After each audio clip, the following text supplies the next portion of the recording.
SNCF syndicats et direction en opération séduction auprès des usagers. La bataille de l'opinion serait-elle en train de tourner à l'opération séduction? À la veille d'un deuxième mouvement de grève, la direction et les syndicats organisent des distributions en gare afin de s'attirer la sympathie des usagers. Côté direction, un sac personnalisé rempli de prospectus promouvant leur communication. Côté cheminots, un journal sur les conséquences de la réforme, explique sur Twitter une voyageuse en région parisienne. Lire aussi, comment les cheminots grévistes tiennent financièrement. La vraie info est, selon la CGT qui l'a édité, une expression sous forme de journal. Il contient plusieurs articles de différents formats sur un total de 24 pages, traitant tous de la réforme de la SNCF et reprenant les principaux sujets autour du mouvement, l'ouverture à la concurrence, les causes des dysfonctionnements, la dette de la SNCF. Le titre d'une donne le ton, la SNCF, défendons-la ensemble.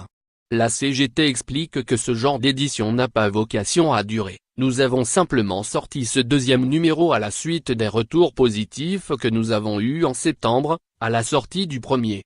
Ce journal a été envoyé à la presse, il est disponible sur le site de la CGT Cheminots et sera distribué en gare tout le week-end, en plein cœur de la deuxième vague de grève.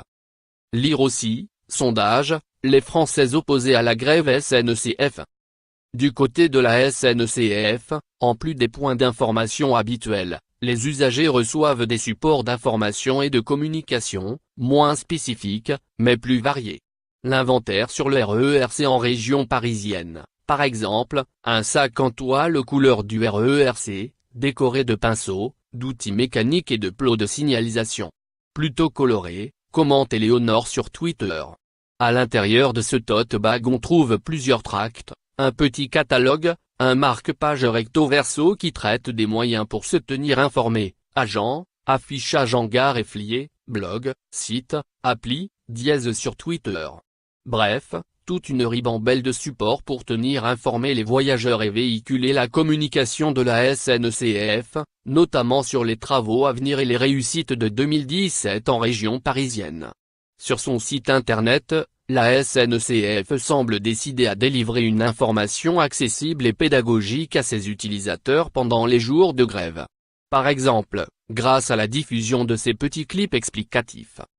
À l'heure où les discussions entre les syndicats et le gouvernement s'enlisent et où le mouvement semble prêt à se poursuivre dans la durée, les deux parties ont à cœur de convaincre l'opinion.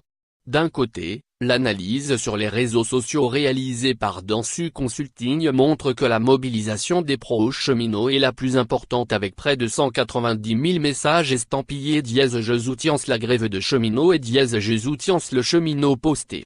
Mais de l'autre, l'opinion publique n'est pour l'heure pas du côté de la mobilisation. Selon un sondage Odoxa pour Le Figaro et France Info, 57% des personnes interrogées estiment que la grève reconductible est un mouvement qui n'est pas justifié, tandis que seulement 42% la jugent justifiée.